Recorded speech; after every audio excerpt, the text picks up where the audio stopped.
we're live. Hey, everyone. Welcome to another Great Minds Drink Alike podcast, where I invite brilliant people, entrepreneurs, marketers, all around cool people to join me in a universal quest to become the best version of ourselves and do it while having a drink. So Ray Villafane, and how many people know who Ray Villafane is? Okay. All right, cool. Look at that. All right. So Ray, I'll just give you, I'll read really quick, has made multiple appearances on TV, winning the Food Network's Outrageous Pumpkins Challenge and Halloween Wars. His pumpkins have been featured in Reader's Digest, The Today Show, People Magazine, Star Magazine, Men's Health, Wall Street Journal, and countless other newspapers and media. And Ray has been a favorite of mine since I saw him originally on Halloween Wars. I feel, though, that I've really got a great honor to meet him and Tammy, his beautiful and amazing wife. They're just beautiful people. And I think Ray, his art is unbelievable, but I think he's got a lot more to share with the world. So real quick, though, I want to play a video just to give you some little background on Ray.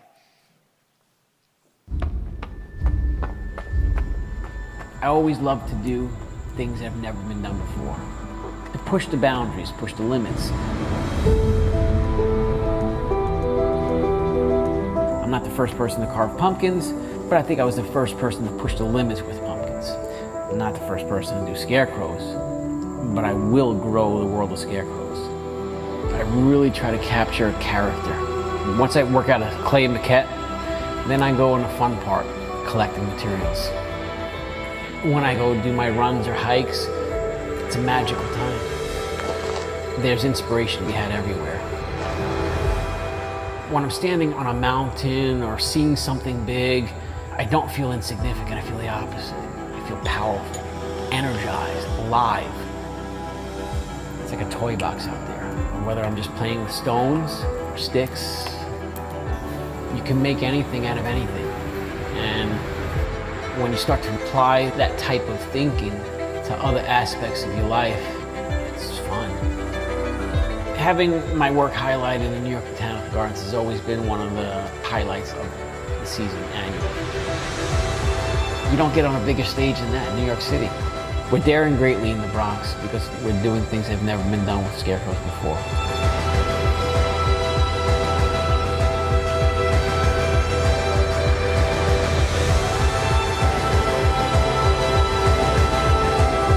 Please welcome Ray Villafane. This is Halloween, this is Halloween, pumpkins scream in the middle of the night. This is Halloween, everybody make a scene, trick or treat, till the neighbors gonna die. It's our town, everybody's screaming. You know, it's funny, like, he said he's not that into Halloween, which is not, like, you know, but that is like, you know, that's kind of what made you famous, right? That is kind of crazy. I think what made me famous is that I'm so into what I do. And obviously, some of those things align with Halloween, but you just love your art. Yeah, I love being engaged and creating. Yeah. So tell everybody how you got started. You were a school teacher. Talk about that a little bit. I was a K-12 art teacher. I had carved pumpkins with the kids a little bit, but I had met my wife Tammy, and she said, "You know what? You're incredibly talented. You should be doing more." And I loved what I was doing teaching, but there was a truth to a little bit of a fear of diving into a career that just like there was no like steadiness like in you know, like a teacher. But I just started. I said, you know what? I'm going to start sculpting. And then within a year, I was working for Marvel, DC Comics, World of Warcraft. I just immediately started getting jobs. So then 2 years later, I resigned. Did commercial sculpting, and then the pumpkins started getting way better. And then Food Network saw them and wanted to try to do a show around them. Asked if I could find people because they didn't know anyone to carve, you know. And it just snowballed from there. Yeah. And then I just started to.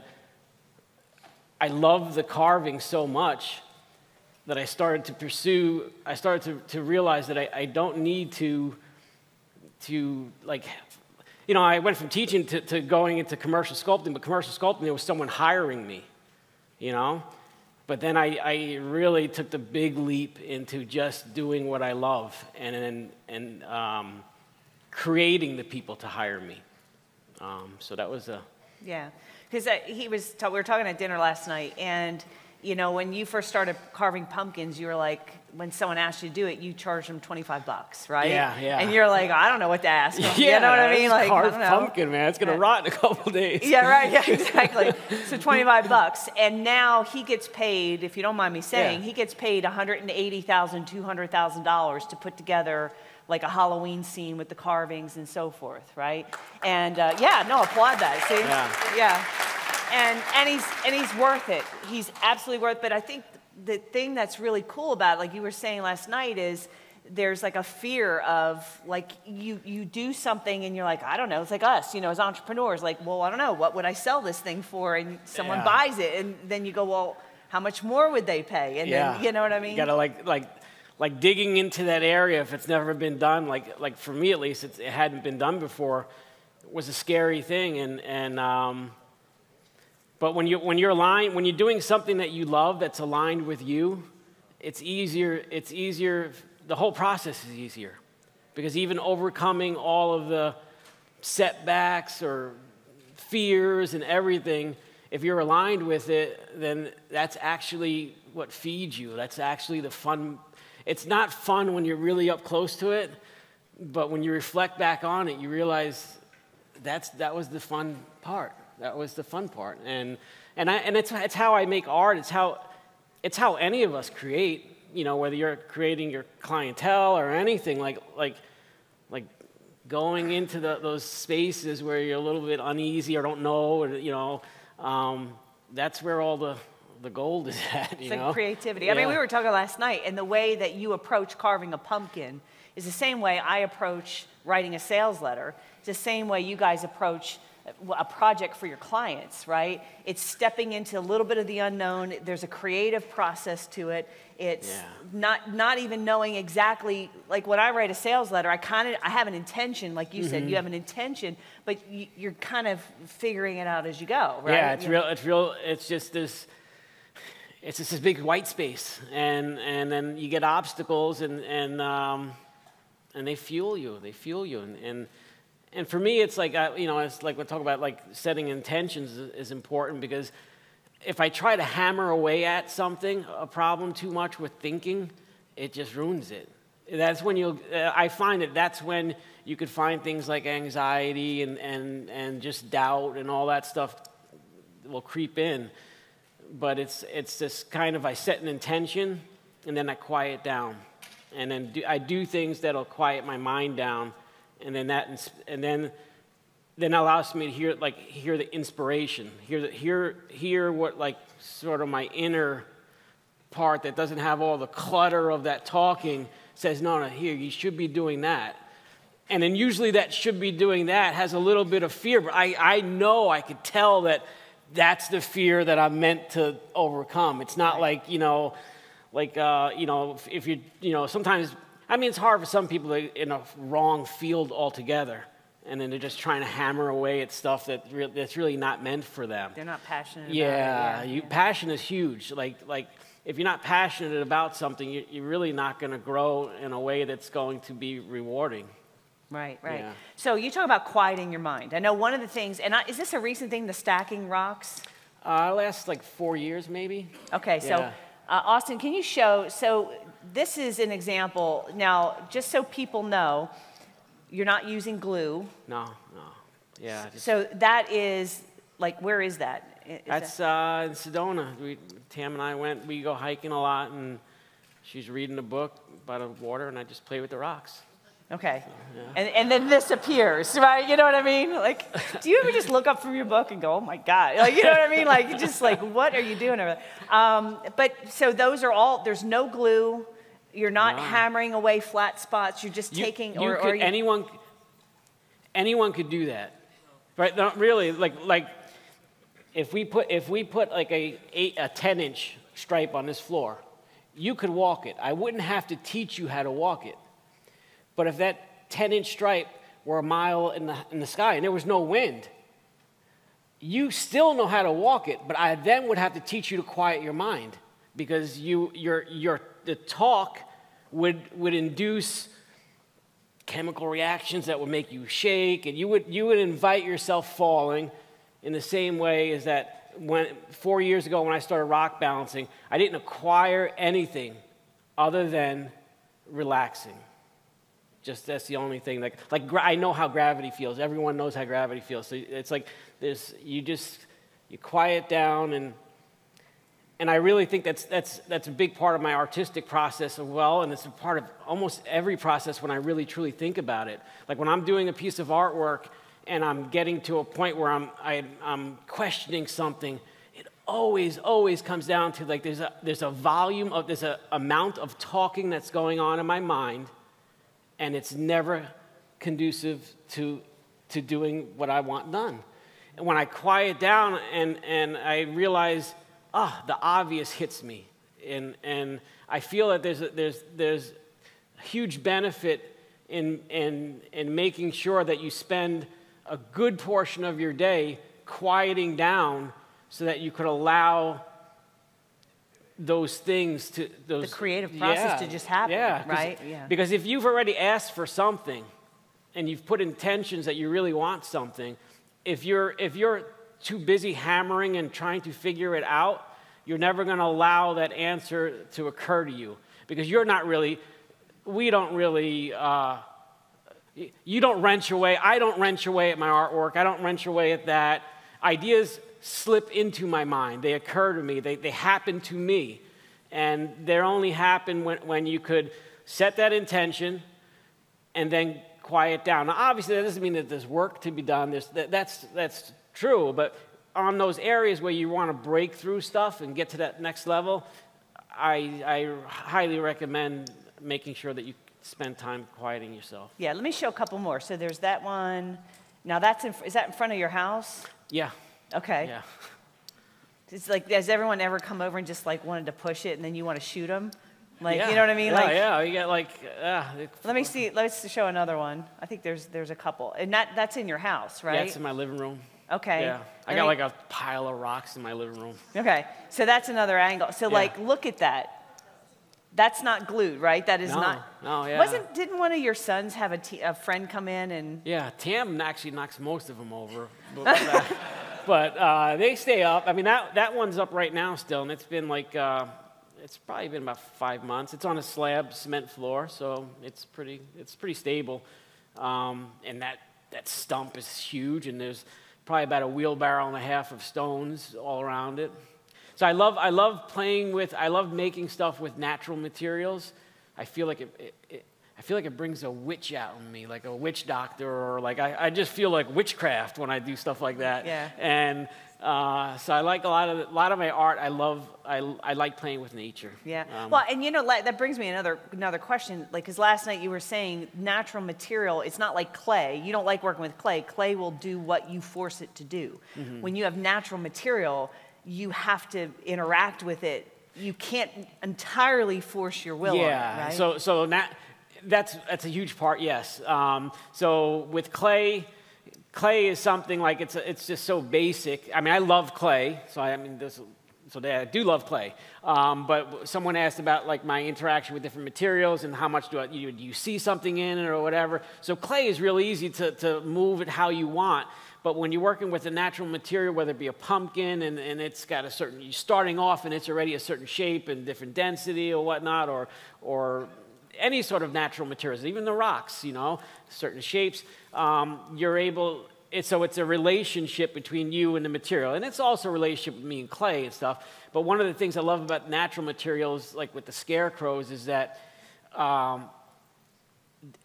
Mother Nature is the best creator. So like when I go and I set an intention that I want to find and construct a scarecrow hand, I'll find fingers in the woods that I wouldn't be able to sculpt the awesome shapes of it. They're like, wow. Yeah. And it was like Mother Nature and I collaborated on something. And so I love that aspect of being surprised and just you know, like just the details it can get in the branches and stuff like that are just, yeah. Well, and, you know, and the way I translate this is, as business owners, you know, we aren't given, like, the employees that come to us, the vendors that come to us, the marketplace that comes to us, the economy that we're dealing with. These are like natural forces that we can't change entirely. We can influence, we can impact, but we can't. And there's a creative process of being able to create art by collaborating with that, rather than fighting it or just saying, well, shit, I can't, it all sucks. Yeah. Do you know? Because we were like last night at dinner, we're sitting there and he's like, I could take this stuff left over on this table and I could create something from it. Things that people would throw away, things that you would just think, oh, that's a dirty dish. There's, you know, ingredients, a stain on the tablecloth. You would look at it and go, what could I create from this, rather than lament about not having the materials that you want. Absolutely. Right. Like having a optimistic, like I lean naturally really heavy into an optimistic, playful spirit I have. So like I'll see something and I'll immediately arrange it into something playful and fun. And that could be objects, it could be circumstances, like I'm funny, I can make a joke just by realizing, oh, you're that and this and that, so I make this, I arrange a story that's funny. And the opportunity to do that only happens when you start to search for and lean into that optimism. So it's really important in my art or in any of that in life to really see what you have so that you could start the process of turning that into something more. Because if you are someone that turns stuff into something more, then it should be no problem. If you are someone that needs something to turn something into, you're not yet someone who could turn something into something more. You're waiting for something to come that, you know, whether it be, you know, we were at dinner, I was like, oh, you know, if I can make something with this table, or I could say, oh, I need this materials or that materials, and it's so never enough. Yeah, like you're forever in this mindset of I always need something to create, and learning how to be creative with what you've got is where the real production, you're using it for art, we use it in business. But I think that's a really valuable lesson, because I think we as human beings tend to focus on what we don't have instead of saying, what do I have and how do I put it together? Yeah, we get so far, again, we get this talking in our head so far ahead of where we want to be. And we don't want to start until we have the ingredients that can get us there easier, you know? When really you realize that even when you get those ingredients, you're going to have to do what you need to do right now with these ingredients, because it's like you need to vibrationally become that creator, or you need to take those steps. Because if you're waiting for those things to come, you're just not that person just yet, you know. And there's no ingredients.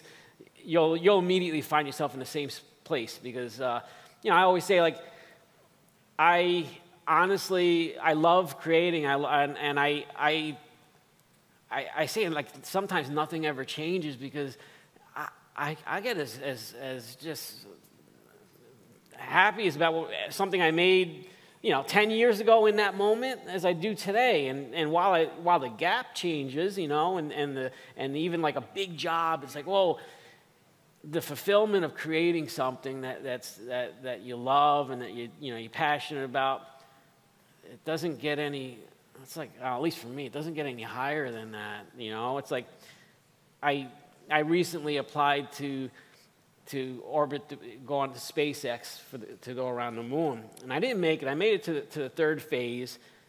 But during that time, I ended up birthing so what it was is they were going to send people around the moon. I don't know if anyone's familiar with this, but they send people around the moon, artists, this Japanese billionaire sent 8 artists around the moon to get inspired, come back and make something and share with the world.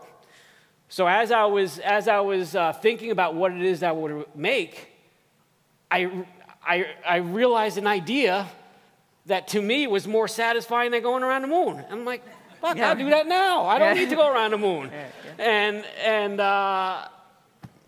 So that aspect of being able to work with what you have so that you could just begin to do what you want to do is really huge. Fall in love with the process right now. Process is so important. Not where you will need to be or where you should be, and that's all that mind chatter that you're talking about, right? Process is everything. Fall in love with the process. Process is everything. I end up savoring, like when I look back at my life at what got me here, I look back, and I end up looking back at the hardest times and want to brag about how awesome it was. I mean, when I was in those, sometimes it was like, shit, I need this, whatever. But when I really think about it, I have to go back to those times in order to express how fun it was, because it is this process of taking what you have, taking that adversity, working with it and building something. And having that is so key, Right. Last year I was at Robin's house and her husband Dan wanted a skull, and I tried to carve a skull in the middle of the night and it didn't work out so well. But I ended up making a skull for her husband out of clay, and it's really cool. It was the Widowmaker, and it's part of the 101st Airborne. It's like their symbol, and it's a skull with a parachute. So yeah. But what I have here. Oh, wow. Oh, my God, that is so funny. Oh, check that out. So that is amazing. Yeah, turn it that way. So. I thought you were going to give me the new Widowmaker thing. Oh, wow, that is so cool. Well, thank you for that. All right.